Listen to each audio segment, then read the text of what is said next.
예, 감사합니다. 오늘 저녁에는 이런 장면으로 시작할까 합니다. 여기 어딘지 아시겠어요? 예, 아시는 분들이 몇 분 계시네요. 자, 이 채미정에 오늘 오후에 우리 예림이하고 어떻게 가다 구경하게 되는데 가보니까 그 해설사가 어떻게 마침 그 설명하고 있더라고요. 해설사 만나보신 적 있어요? 별로 없죠. 해설사를 만나가지고 이 이야기를 들으니까 그냥 구경하는 것보다 더 많은 그 의미들을 알 수가 있는 것 같아요. 그 안에 들어가 보면 이제 꽃이 피어 있지는 않아요.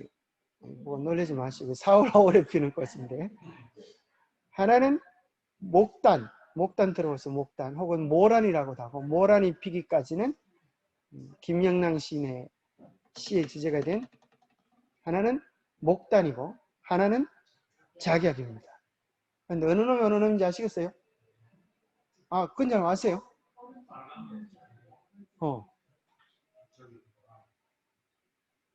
빨간 게 작약, 흰 게 색깔로 그렇게 구별될까요?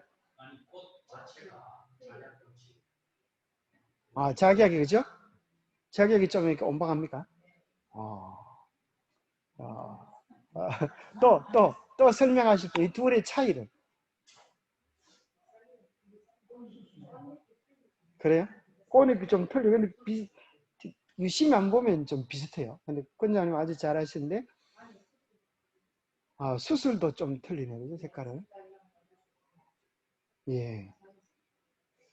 저도 그놈인 줄 알았더만, 오늘 그 설명하는 거 보니까, 이 두 가지가 비슷해가지고 잘 구분하기 어려운데, 이게 이제 모란이고, 이게 작약인데, 모라는 글자 그대로 목단이라고 그러거든요. 목단. 그래서 나무에 피는 것이어가지고 이게 단연생이라 그래요. 작약은 이제 1년 피고 그 다음에는 없어지고 땅속에 들어갔다가 그 다음에 이렇게 1년초라 그럽니다. 하나 재미난 얘기를 들었는데 이 작약을 약용으로 쓴다 그래요. 뿌리를 약용으로. 그죠? 근데 약용으로 쓰려고 하면 꽃을 잘라야 된다. 그냥 이제 쓰는 게 아니라 약효를 높이기 위해서 에너지를 집중해야 된다고 그러죠. 그러면서 이제 인생에 대한 원리를 해설사가 이렇게 설명을 하더라고요. 인생에 대한 것도 이렇게 모든 꽃들 속에 있는데 사람이 꽃을 원하든지 뿌리를 원하든지 둘 중에 하나를 선택해야 되지 이것도 원하고 저것도 원하고 다 그렇게 될 수는 없다. 약효를 높이기 위해서는 아무리 꽃이 예뻐도 잘라버려야 된다. 그렇죠. 참 안타깝지만 잘라버려야 아주 약효가 좋은 그런 뿌리를 얻을 수 있다. 그러면서 우리 모두는 이것저것 다 할 수 있는 게 아니라는 거예요. 그래서 우리 인생의 중요한 용어, 이게 제자 훈련에 쓰는 용어인데 어떻게 해설사 그걸 아는지 모르겠어요. 선택과 집중이 필요하다. 딱 그 얘기를 하는 거예요. 이게 제자 훈련 용어인데 어떻게 그런 걸 아는지. 선택과 집중. 중요한 말이죠. 우리 인생도 한 번뿐이었어요. 그렇죠? 이것저것 다 할 수가 없어요. 그래서 우리의 삶에도 선택과 집중을 잘할 때 약효가 좋은 하늘나라의 일꾼들이 될 수가 있습니다.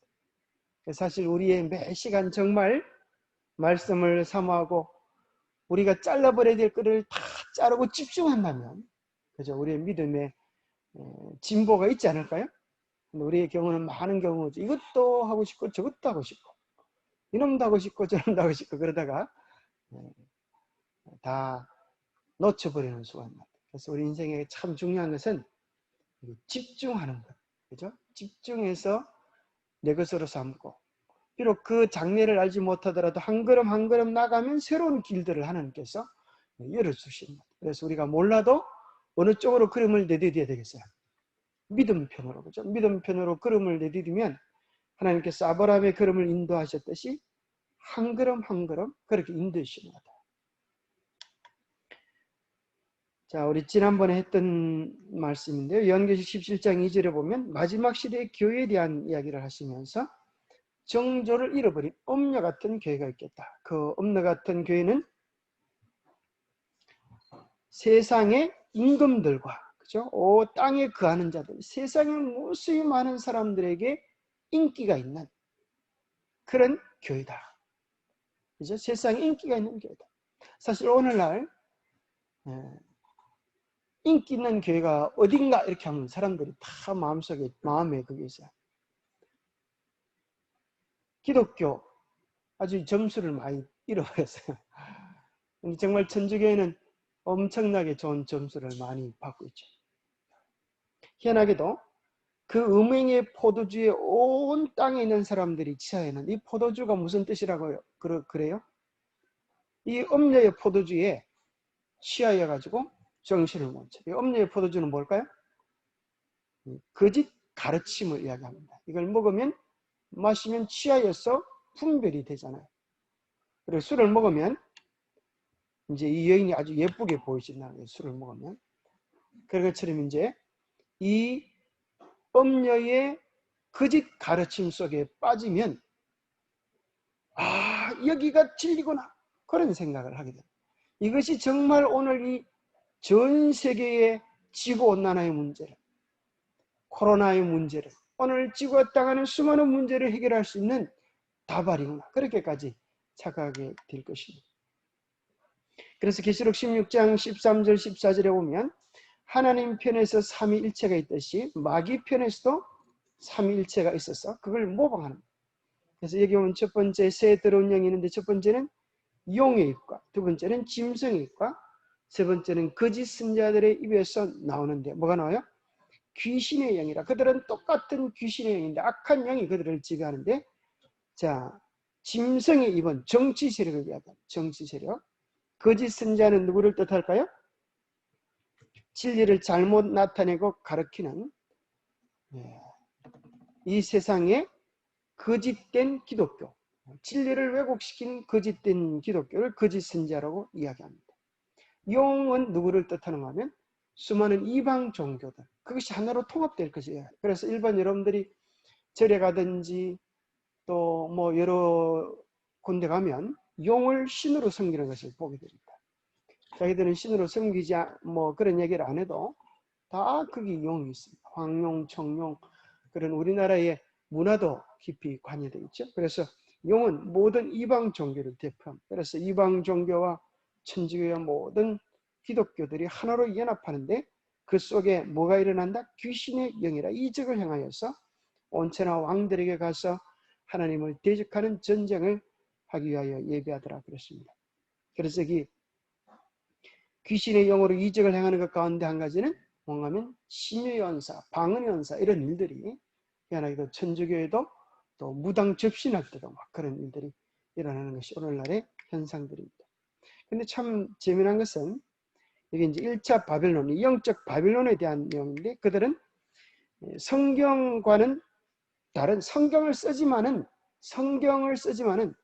성경을 왜곡시키기도 하고 성경 위에 또 다른 가르침을 두어서 이렇게 포도즙을 음료의 포도즙을 만듭니다. 그들은 유아 세례를 줍니다. 유아 세례. 성경에 보면 요한복음 1장 12절에 영접하는 자 예수 그리스도를 영접할 수 있는 본인의 선택권이 있을 때 예수 그리스도를 개인의 구주로 받아들이고 침례를 받는데 그들은 유아 세례를 통해 가지고 어린아이도 아담 때부터 원죄를 받았기 때문에 이제 세례를 받아야 된다. 그렇게 유아 때부터 세례를 줍니다. 그 다음에 영혼 불멸설. 자, 화채설. 화채설은 들어보셨어요? 화채? 잡채하고 같은 종류가 아니고 화채설은 변할 화자 몸체자라서 성만찬 예식 때에 천주교 미사는 우리 성만찬과 사실은 틀립니다. 예수 그리스도의 속죄가 실패했다고 생각하기 때문에 그들은 다시 예수 그리스도의 몸을 다시 드린다. 그래서 그들의 떡이 예수 그리스도의 몸으로 변화된다. 그런 개념을 가지고 있어요. 그래서 화채설입니다. 기독교에는 이것이 상징한다 이렇게 생각하고 천주교에서는 이것이 변화된다. 그리스도의 몸으로 변화된다 이렇게 얘기해요. 그래서 중시대 때 그런 일이 있었습니다. 이게 정말 그리스도의 몸으로 변하면 이 안에 독이 들어있어도 그리스도의 몸이 되니까 아무런 해가 없겠네요. 그렇게 이야기를 하면서 어떤 분이 이제 미사 직전하기 전에 신부님께 그랬습니다. 이 떡은 독이 들어있는데 신부님이 미사 기도를 하고 떡을 잡수시면 신부님은 아무런 해도 받지 않고 건강하실 수 있겠습니다 하면서 그 떡을 내밀자 신부님이 아주 욕을 하고 나갔다 그래요. 어째서도 자기들은 이론이 그렇지 실제 몸이 변화되거나 그 안에 있는 독이 변화되는 그런 일들은 거짓된 가르침인 것입니다. 그 다음에 일요일 예배, 마리아 숭배, 교황 무류설, 연옥설, 부활절, 진화론 인정, 크리스마스 이런 것들이 나오는데 이 모든 것들은 가톨릭이 받아들이고 가톨릭이하여 체계화되어졌고 그들은 성경 위에 뭘 두는가 하면 전통을 둡니다. 교회의 가르침을 이 위에 둡니다. 근데 참 재미난 것은 이제 유튜브 시대가 되면서 이런 내용들을 우리 교회만 할까? 일반 다른 교회들도 알까요? 왜냐하면 역사적인 사실이기 때문에 이런 것들에 대하여 우리보다 더 잘 알아요. 해나죠. 이런 것들에 대해 왜 그러면 역사적인 증거 자료이기 때문에 우리 교회에서 가르치는 내용들은 다른 교회에서 없는 것들을 우리가 만들어내서 지어낸 것들이 아닙니다. 역사적인 객관적인 자료들을 쓰고 있는 것입니다. 자, 그런데 이 재미난 것은 일반 개신교회도 이런 내용들을 알고 있어요. 그런데 포도주의에 취해 놓으니까 이런 사실을 다 이야기하면서도 뭘 모르는가 하면 마지막 시대에 적그리스도가 나타나야 되는데 그러면 아직 누군지 모르겠대요. 희한하죠. 그러니까 이걸 다 알면서도 이 산악의 대쟁 뒤에 초점을 모르기 때문에 마지막 시대에 일어날 적그리스도가 누군지도 모르고 그가 어떤 일을 해야 될지에 대하여 이제 불명확한 겁니다. 그래서 이스라엘 땅에서 실질적으로 예루살렘 제3성전을 지어서 거기다가 이제 예배하는 그 짐승을 드리는 그런 존재로 생각하니까 얼마나 헛다리를 짚고 있는지 그걸 갖다 뭐라 그러는 거면 무슨 해석이라 그래? 미래주의 혹은 세대주의 해석이라 그래. 미래주의 해석 속에 하고 빠져있기 때문에 이런 것들은 그대로 다 설명하면서도 그걸 몰라요. 참 안타깝죠. 그러나 제가 생각에는 이제 마지막 사건들이 진행되어지고 이런 것들이 산악의 대쟁 때 이슈로 등장할 때는 그때서 비로소 깨닫게 될 사람들이 많습니다. 그래서 마지막 여전배 큰 외침과 그런 내용들을 통하여서 사람들이 바른 진리를 깨우치게 될 것입니다. 그 가운데 폰토피아라고 하는 제가 잠깐 소개를 해드리면 거기에 나오는 내용 중에 부활절, 성탄절에 대해서 아주 역사적으로 잘 설명해 주고 있어요. 근데 이 사람 옷 입은 것도 좀 이상하게 좀 입었지만은 이제 그 부활절과 성탄절에 대한 내용을 설명할 때는 아주 잘 설명해요. 여기 보면 제가 지난번에 설명했던 내용과 비슷한 게 있죠. 예수님의 부활을 영어로 뭐라 그런다고요?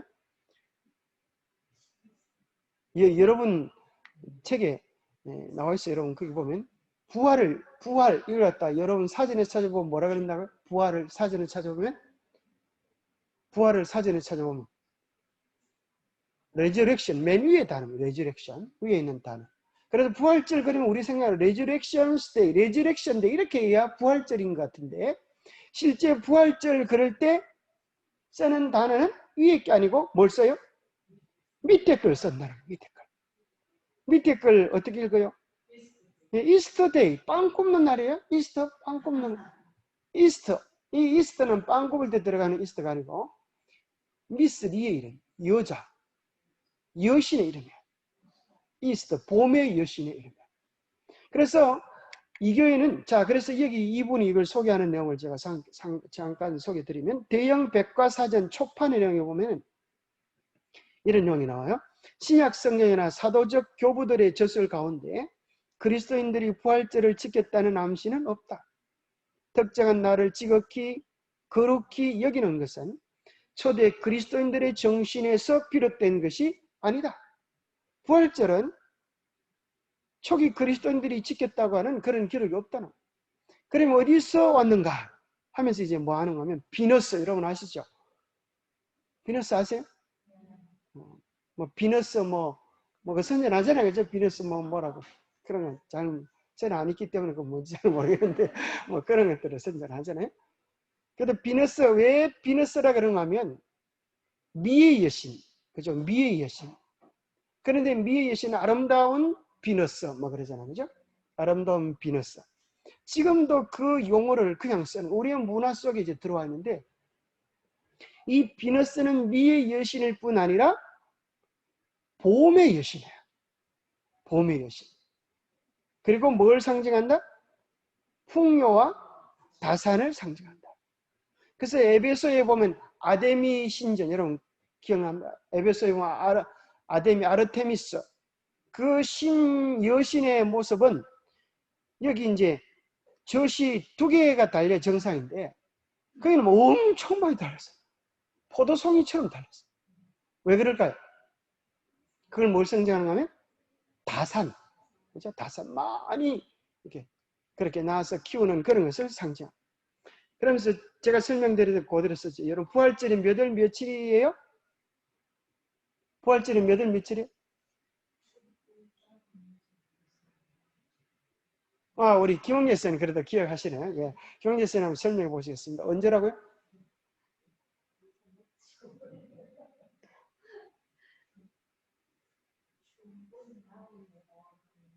예, 춘분 다음에 오는 마늘. 그 다음에요? 예, 마늘까지는 왔는데. 자, 자, 부활절은 날짜가 정해진 게 아니고, 자, 이렇게 이게 325년 니케아 공의에서 정했어요. 왜 이렇게 복잡하게 정하도록 했을까요? 여기 보니까 여러분 이걸 외워놓으세요. 그래서 여러분들이 일반 교인들에게 얘기할 때 이걸 꼭 써먹어야 돼요. 그래서 부활절이 언제입니까? 물어보면 사람들이 잘 모르겠다 그래요. 그럼 부활절을 정하는 방법을 제가 소개해드리겠습니다. 이게 언제 정해졌다고요? 325년 니케아 공의에서 정해졌는데 이렇게 정했어요. 충분히 지나야 된다. 충분. 그 다음에 보름이 지나야 된다. 충분은 양력을 쓰고 보름은 음력을 써요. 음력 15일. 왜 우리나라는 추석을 8월 15일로 잡았어요? 음력 8월 15일로 잡았어요? 왜 그래요? 왜 추석이 음력 15일로 잡았을까요? 그래서 여러분 추석 그 카톡 보낼 때 보면 뭐가 둥그랗게 떠요? 보름달이, 그죠? 한가위만 같아라. 이 보름달처럼 풍요와, 그죠? 둥그랗게 생겼으니까 풍성하고 결실 이런 걸 뜻하는 거야. 그래서 음력 15일을 잡은 이유는 이때가 달이 가장 크고, 그죠? 둥그랗게 보여요. 그러니까 15일이 바로 무슨 날인가 하면 달이 이렇게 예쁘게 보이는 거라. 그리고 나서 이제 지사님 두 번째 고개를 넘었는데 세 번째 고개를 설명 못했어요. 세 번째가 뭔가 하면 그리고 나섰다고는 첫 번째 일요일을 부활절로 잡아. 자, 이제 다시 이제 세 단계. 첫 번째는 뭐가 지내야 된다? 충분히 지내야 된다. 두 번째는 음력 15일이 지내야 된다. 세 번째는 옳지. 첫 번째 일요일이 와야 된다. 그 다음 일요일, 다가오는 일요일이 와야 된다. 네? 자, 왜 이렇게 그럼 이 아줌마 같아. 이 아줌마 왜 이렇게 인상을 쓰는 거예요? 왜 이렇게 복잡하게 정해졌을까? 왜 이렇게 복잡하게 정해졌을까요? 자, 첫 번째는 그 이유가 뭔가면 이스터 여신의 축일이었기 때문에. 이스터 여신의 축일을 맞추기 위해 이렇게 이교의 모습이 요 여자 그대로 얘기했잖아요. 이스터 여신의 축이어서 그렇게 된 거예요. 자, 충분히 정해지는, 자, 이걸 이제 여러분 설명해 줘야 돼요. 자, 충분을 왜 정했는가? 우리 홍원자 지사님, 충분을 왜 충분히 지나야 돼요?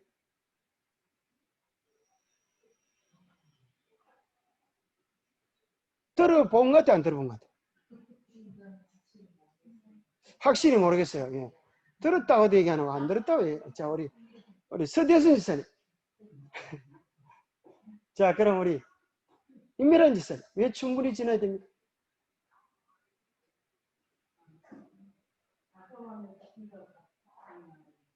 예, 그렇죠.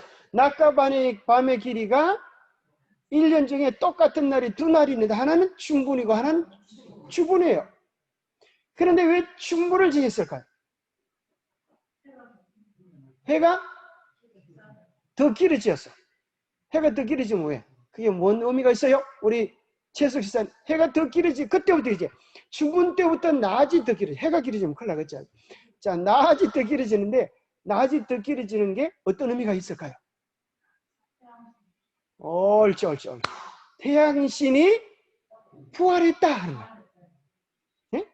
태양신이 부활했다 하는 거기 때문에 춘분이 지나요. 그럼 춘분 지나고 나서 그 다음날 하든지 왜 다음 주 일을 하면 되지? 왜 또 뭐가 지나야 돼? 만월이 음력 15일이 지나야 되는 거예요. 음력 15일이 왜 지나야 돼요? 음력 15일이 누구예요? 아까 말했던 미스리가 나와야 되거든. 그 이스트가 나와. 그 여신이 나오려고 하면 달이 떠야 돼, 달. 그래서 우리나라에도 음양오행의 그런 분위기가 있잖아요. 그죠? 태양은 양이고 남자고, 여자는 달이고 음이다. 그런 생각을 가지고 있어요. 그래서 여기도 달이 여신을 상징, 이스트 여신의 축일로 정해졌어요. 특별히 바벨론의 여왕이었던 세미라미스는 이제 여신의 원조. 여신의 원조 그러면 누구예요? 세미라미스. 이 사람은 시집을 갔는데도 계속 미스예요. 이름을 그래 적어줘. 세미라미스인데 이 사람이 남편이 누구라고요? 니무롯. 아, 여러분 어떻게 그런 걸 다 아셔요? 대단하셔요. 자, 니무롯이 남편인데 이 세미라미스가 여신이 되었어요. 자기를 여신으로 하고 자기 남편을 태양신으로 그렇게 했어요. 그래서 노아의 4대 손인 니무롯이. 자, 그런데 그래서 이제 그 조상이 화가 나서 이 니무롯을 죽여버렸어. 시신을 막 죽여버렸어. 그 시신을 세미라미스가 잘라가지고 각 지역에 보내. 각 지역. 왜 보내는가 하면 우리 남편이 이렇게 죽었는데 애도를 해달라. 그런 뜻으로 시신을 보내. 그러고 나서 2년 후에 누구를 낳는가 하면 아들을 낳는데 이름이 뭐라고요? 이름이 누구라고요? 니모롯은 니시인데 담시 아들을 낳았어. 담시. 담무스 들어보죠. 담무스. 에스겔서에 보면 이스라엘 백성이 담무스를 위하여 애곡하더라. 그래 실제로 그 아이는 아마 이 여자가 음녀이기 때문에 다른 시인일 것 같은데 그 아버지를 사람들은 모르니까 뭐라고 이야기하는가 하면 예수님의 부활을 모방해가지고 이 아이가 부활했다 이렇게 니무롯이 죽은 화신이 부활한 것이다 이렇게 해서 담무스를 다시 태양신으로 등극하게 됩니다. 그래서 이런 잘못된 얘기를 듣고 이제 암살단을 얘 사미라미스가 하도 나쁘니까 죽이라. 그렇게 이제 죽이러 가면은 이 세미라미스가 얼마나 미스처럼 예쁜지 그 얼굴에 그냥 미모에 반해가지고 죽이러 갔던 사람들이 안 죽이고 다 돌아온다. 정신을 못 차려. 그 정도로 이렇게 예뻤다고 하는 그런 전설들이 있어요. 근데 오늘날에도 이 세미라미스에 대한 것은 온 여신들의 원조예요. 그래서 다양한 여신의 형태로 나타나는데 그럼 이것이 옛날 이야기인데 오늘날 무슨 연관이 있는가? 오늘날에도 이런 모든 여신들의 원조가 누구라고요? 세미라미스라. 이 콜롬비아 영화사를 영화 볼 때 이게 쫙 나오죠, 그죠? 콜롬비아가 아니고 콜롬비아 영화를 할 때는 이게 쫙 나타납니다. 여러분 정신을 바짝 차려야 돼. 이게 무슨 소리야? 여러분을 잡아가겠다는 거죠. 이 여신이 나와가지고. 또 미국에 가면은 자유의 여신상 이런 것들의 원조가 딱. 또 어린아이들이 보는 옛날에 요즘 하는지 모르겠어요. 달의 여신 누구죠? 정의 이름으로 너를 처단하겠다. 누구죠? 세일러문. 그렇죠. 야, 세일러문. 그래도 기억하고 있네요. 영덕씨 아주. 옛날에 좀 봤나 봐요. 세일러문. 세일러단이 뭐예요? 문. 바로 달의 요정이야. 그래서 아주 생기기도 아주 예쁘장하게 생겼잖아요. 또 싸울 때 미니스커트를 입고 떴어요. 싸우는지 모르겠어요. 이렇게. 그래서 이제 그런 것들이 다 뭐예요? 여신들의 상징들이라. 그리고 여기 보면 이제 그 모습이 아까 니무롯과 누가요? 세미라미스가 성경에는 누구로 나타나요? 바알과 아스다라. 이것으로 이제 나타나는 겁니다. 이 바알과 아스다로서로 이제 이름이 나오는데 원래는 누구다? 니무롯과 세미라미스가 원조인데 똑같은 모양으로 이제 다양한 형태를 통하여 나타납니다. 그리고 그들은 바알 신을 제사할 때에 바알 신의 제사라는 것이 농사를 시작하며 씨를 뿌릴 때에 이제 4월달, 5월달 그때 부활절 출처도 연관되어집니다. 그때에 풍요를 기르기 위해서 무슨 일을 하냐면 신전의 창녀들과 집단적인 성행위가 행해지는 거예요. 이것이 이제 이교의 모습입니다. 이 사람도 그대로 얘기하죠. 이게 바로 어디에 나오면 성령 어디에 나올까요? 성경에 나올까요? 그런 얘기가? 어디에 나올까요? 바로 그 민수기 25장. 여러분 민수기 25장 성경책 가지고 계신 분은 한번 펼쳐보시면 제가 얘기 드렸던 것이 그대로 여기 나오는 거예요. 민수기 25장에 보면은 1절부터 제가 한번 읽어드리겠습니다. 이스라엘이 시딤에 머물러 있더니 그 백성이 모압 여자들과 뭐예요? 음행하기 시작하니라.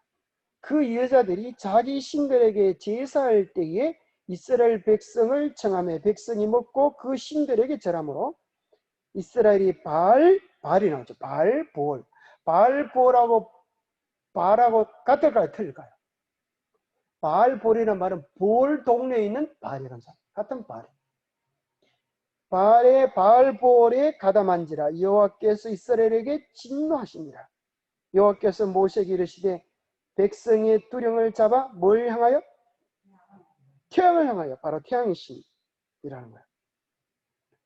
그리고 태양신을 향하여 여호와 앞에서 목매어 달라. 그리하면 여호와의 진노가 이스라엘에게서 떠나리라.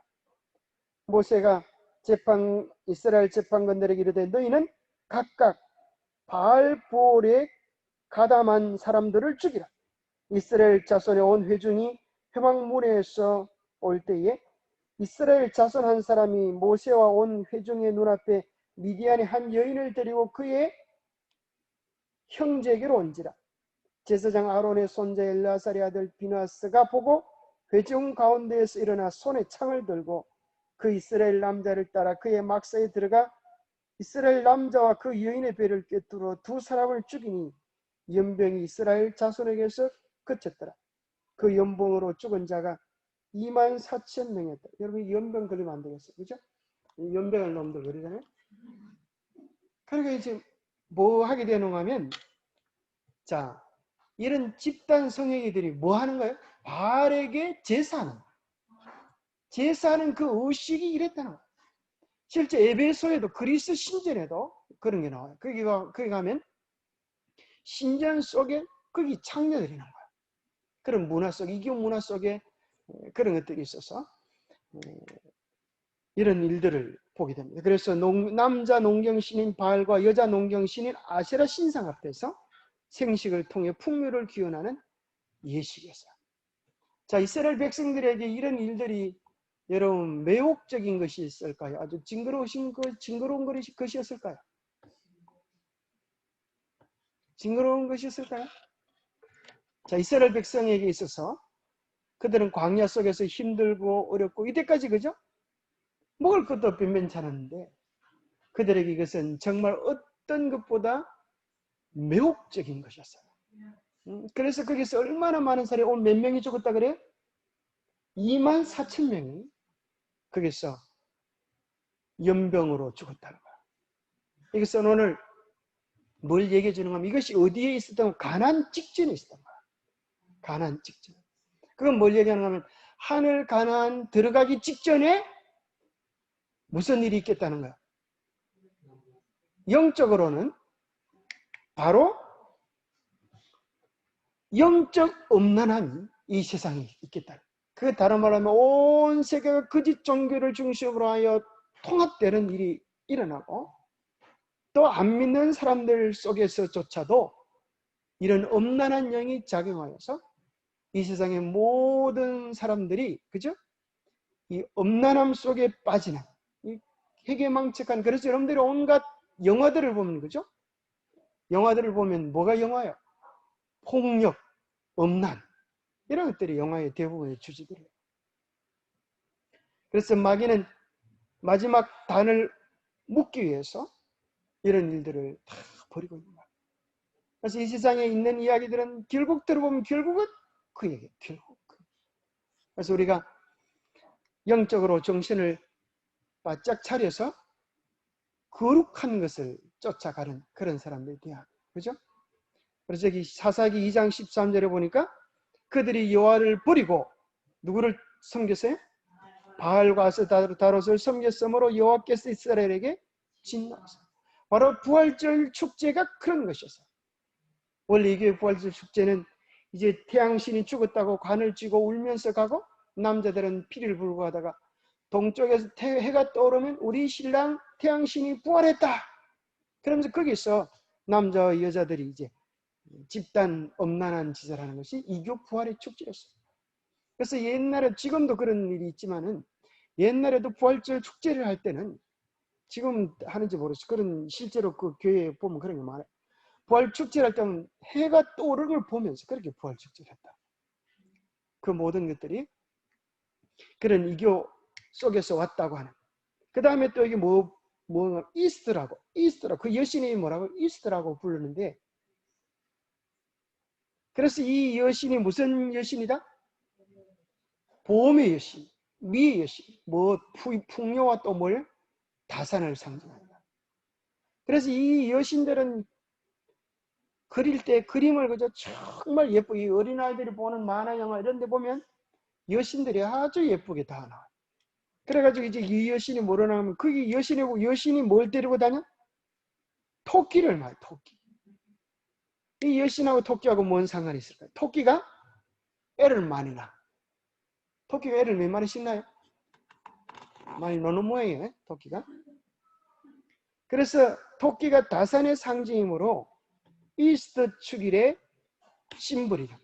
이스터 축일의 심볼이 됐어요. 그래서 희한하죠. 부활절 축제 때 토끼, 계란 나오죠. 내가 그것이 바로 이교 축제에서 그대로 나온 거예요. 그 다음에 또 이 토끼의 문양이 어디까지 들어가는 거면, 플레이보이의 마크가 뭐야? 이게 토끼예요. 그래서 안 믿는 남편들에게도 이런 얘기를 해줄 수 있어요. 시작을 이렇게, 플레이보이의 마크가 왜 토끼인지 알아? 이렇게 이야기. 그러면 토끼에 대한 얘기를 이제 거슬러 올라가가지고 누구라고 하는 거야? 봄의 여신의 이름이 뭐다? 이스터. 자, 이스터가 왜 봄의 여신인가? 이름이, 우리 이 단어 어원을 보면 이스터가 뭐예요? 자, 이스터가 얘 나오죠. 이스터. 그죠? 이하를 빼면 뭐예요? 동쪽이에요. 이에 이스터. 동쪽. 주로 뭐 하는 것이? 해가 떠오르는 것이. 봄이 온다고 생각해요. 이스터. 그래서 이스터 데이라고 하는 말의 명칭 그 자체는 여전히 아직도 부활절을 얘기할 때 이스터 데이를 쓰고 있고, 그것은 봄의 여신의 축제에서 왔다 하는 사실을 분명히 얘기해 주고 있는 거예요. 그 다음에 이제 부활절이 오기 전에 40일 동안을 일반 교회에서는 사순절로 해서 거룩하게 보내면서, 사순절. 그래서 예수님의 고난과 아픔을 명상하는 그 기간이야. 사순절. 성경에는 뭐가 나와요? 오순절이 나오는데 사순절이 안 나와. 이 사순절은 언제부터 시작이 되는가? 옛날 초대 교부인 한 사람인 카시아누스는 이야기하기를, 초대 교회의 순수함이 변질되기까지는 사순절을 지킨 적이 없다. 이게 변질돼서 생겼다. 그럼 사순절의 기원은 언제인가? 어딘가? 전설에 의하면 담무스가 40살이 되었을 때 죽었다는 거야. 그래서 담무스의 40살이 1년이 하루가 되어서 40일 동안을 담무스를 위해 애국하는 일이 벌어지게 된 거야. 그래서 그가 뭐 하다가 죽었어요? 멧돼지에게 바쳐 죽었다고, 40일 때. 그래서 에스겔서에 보면은 자, 에스겔서의 담무스를 위하여 애곡하더라 하는 내용이 나옵니다. 자, 에스겔서에 보면, 에스겔서는 어디에 나올까요? 다니엘 앞이 에스겔입니다. 여러분 한번 찾아보겠습니다. 자, 에스겔서에 보면은 하나님의 인치는 이야기가 나옵니다. 에스겔서 8장에 보면, 자, 에스겔서 8장 아주 중요한 절입니다. 한번 읽어보겠습니다. 에스겔서 8장 14절. 에스겔서 8장 전체를 읽어보면 하나님께서 그들이 이방 신을 향하여 절을 함으로 하나님께서 너무너무 뭐 하시겠다는 게 나와요? 가증히 여기신다. 이렇게 나와요. 가증히 여기신다. 자, 14절에 보면 13절부터 보겠습니다. 또 내게 이르시되 너는 다시 그들이 행하는 바 또 다른 큰 가증한 일을 보리라. 가증하다 이거야. 가증하다는 건 뭐 가증하다는 거야? 유다의 키스를 하는 걸 가증하다. 유다의 키스가 뭔지 아시죠? 외형적으로 뭐 하는 거야? 나는 당신을 좋아합니다. 하는데 유다가 왜 예수님한테 키스를 해요? 팔아먹으려고. 그래서 내가 입 맞추는 그가 메시아이니까 그를 잡아라 라고 약속을 정해놓고 와서 랍비야 안녕하니오이까 하면서 입을 맞춘 거야. 예수님이 유다의 마음을 알아요? 몰라요? 왜 입 맞추는지 알아요? 여러분, 남자가 그런 마음을 가지고 여자에게 입 맞출 때 여자가 무슨 소리 하겠어요? 이 가증한 놈. 금방 바람 피우고 온 걸 아는데 그걸 감추기 위하여 사랑한다고 이야기할 때 얼마나 가증하게 여기겠어요. 바로 이방신에 대하여 마음 빼앗기고 그렇게 하는 것을 가증하다. 그래서 여기 보면 14절에 보면 그가 또 나를 데리고 여호와의 전으로 들어가 북문에 이르시기로 보니 거기서 여인들이 앉아 뭐예요? 담무스를 위하여 애곡하더라. 바로 이 멧돼지에 바쳐 죽은 담무스를 위하여 40일 동안 애곡하는 일들이 일어나는데 바로 이것이 사순절의 모양으로 기독교 안에 들어오게 된 겁니다. 그래서 알렉산더 히슬롭이라고 하는 분은 두 개의 바빌론이라고 하는 책 속에 이제 이 역사, 이 사건을 기록해 주고 있는데요. 그는 이렇게 이야기합니다. 이 40일의 하루는 담무스가 지상에서 살았던 한 해를 말하며 담무스를 위하여 애곡하는 날로 정해 놓은 것이다. 참 희한하죠. 마귀가 그대로 뻔떠잖아요. 그죠? 예언상의 1일은 1년이다.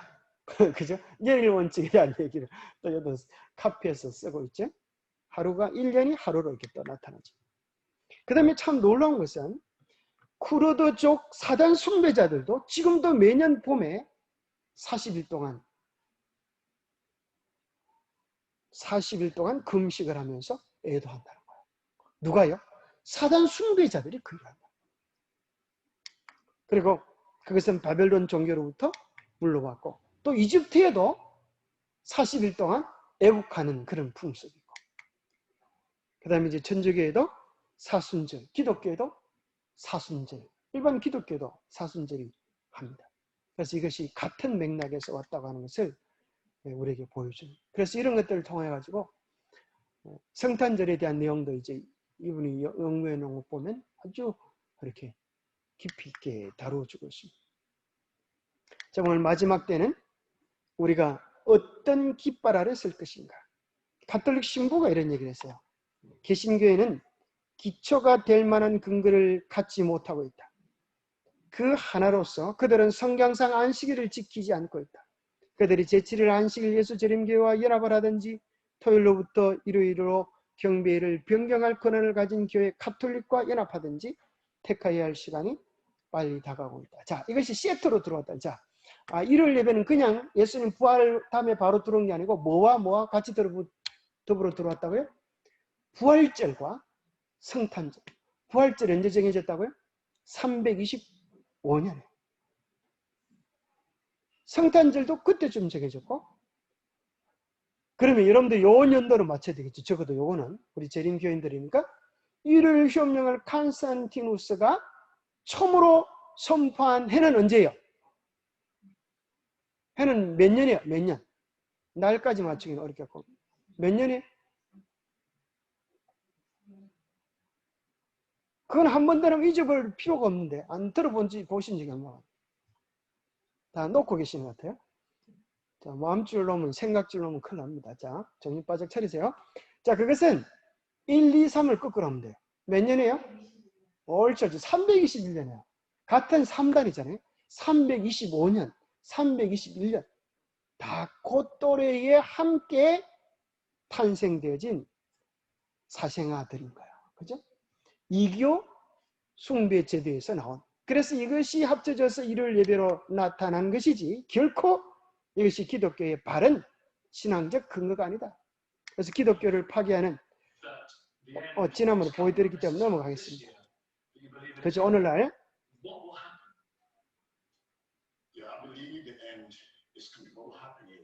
예.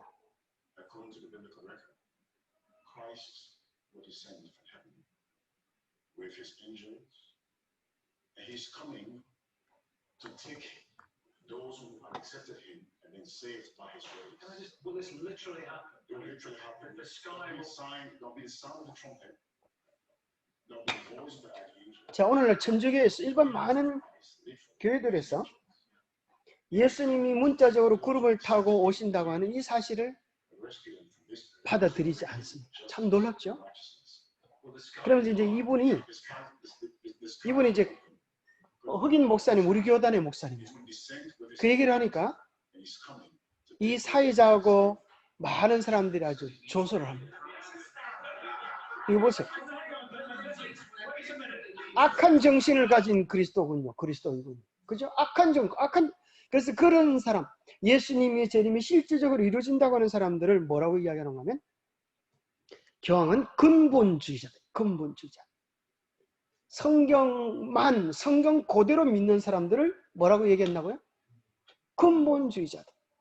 그래서 근본주의자, 일반 천주교에서 이제 뭐가 돼서 엄려가 돼서 온 세계를 통합시키는데 누구든 다 옳다요. 부처 그거 참 좋은 사람이다. 뭐 김일성도 좋다 그랬지 모르겠어요. 다 공산주의도 좋다 그래요. 공산주의. 다 좋다. 뭐만 하면 서로 합치기만 하면 다 좋다. 그런데 근본주의자들은 안 된다. 왜 그런가 하면 그 사람들은 뭐예요? 죽어도 누구만이? 그 사람 죽어도 하나님만이, 예수 그리스도만이 우리의 유일한 구세주다. 이걸 포기하지 않는 거예요. 그러니까 그들은 근본주의자들에 대해 뭐라고 이야기하냐면 근본주의자의 그룹은 실제로 살인을 하지 않지만 실제로 누군가를 치지는 않지만 그들은 정신적인 폭력을 가하는 자들이다. 이렇게 얘기하는 거예요. 참 무슨 세상이 되어지지 않았어요? 그래서 이게 뭔가 하면 나만이 옳다. 이렇게 하는 것은 다른 사람들을 괴롭힌다는 거예요. 그죠? 참 그런 오늘날 이 세상이 그런 분위기로 흘러가고 있는 것입니다. 그래서 천주교회는 이제 이런 모든 종교들을 기독교와 이슬람교와 그리스도교와 이슬람교와 또 루마니아 정교와 다 합쳤는데 여러분 기억하셔야 될 것이 이런 일들은 우연이 아니라 어쩌다 보니까 되어진 것이 아니라 그들이 언제부터 이런 전략을 시작하는가 하면 1962년부터 65년 바티칸 공의회 그 회의 때에 이런 결의안을 채택한 거예요. 여러분들 이런 바티칸 공의회에 대한 회의 내용들은 여러분이 천주교 서점에 가면 얼마든지 구할 수가 있어요. 이런 내용들이. 그 내용 가운데 이제 뭐가 나오는가 하면은 종교 일치에 대한 그런 운동을 이제부터 우리가 해야 되겠다. 자, 여기 보니까 주요 합의사항이 나오죠. 1번, 갈라진 교회나 타종교회와의 대화를 통하여 화해와 일치, 협력을 추구한다. 종교의 자유와 양심의 자유를 지지한다. 지역 문화를 존중하고 교회의 모든 면에 토착화를 도입한다. 공산주의 발생에 그리스도인의 부분적 책임이 있다. 그러면서 이제 여러 가지 것들이 이제 우리가 잘못했다고 하면서 다 받아들이는 이런. 그래서 이게 첫 번째가 뭔가 하면 타종교와의 대화, 화해, 일치, 협력. 이것을 그때부터 주요 목표로 삼고 하나 되기 위해 이렇게 노력하는 것입니다. 그러나 자, 성경을 바로 해석한 사람들은 이렇게 해석하지 않았어요. 그래서 우리 성경 예언을 해석하는 데는 크게 세 가지 방법이 있다. 복습입니다. 그죠? 이 세 가지 방법이 있다. 이걸 똑바로 여러분이 이해해야 되겠어요. 자, 이렇게 하다 보면은 다 적그리스도가 누구로 떨어지니까? 누구로 떨어져요? 성경대로 하니까 누구로 떨어져요? 교황에게로 떨어지니까 교황이 뭘 했어요? 교황이 뭘 했어요? 제 스위스를 통해 가지고 내가 도둑놈이 아니라 저놈이 도둑놈이다 이렇게. 그죠? 도둑놈이 막 사람들이 쫓아오니까 저놈이 도둑놈 잡아라 쫓아오니까 도둑놈이 갑자기 뭐라고 앞에 가는 놈 저놈 잡아라 막 이러는 거야. 그러니까 사람들이 자기는 모르고 막 앞에 놈이 도둑놈인 줄 알고 잡으러 가는 거야. 앞에 사람은 자기 잡으러 오니까 막 영문도 모르고 쫓아가고 그런 일이 벌어지고. 자, 그래서 교황을 적그리스도로 나타내지 않기 위해서 만든 두 가지가 있는데 그게 뭐라 그랬어요? 그것은 벌써 옛날에 일어났던 일이다. 무슨 해석이다?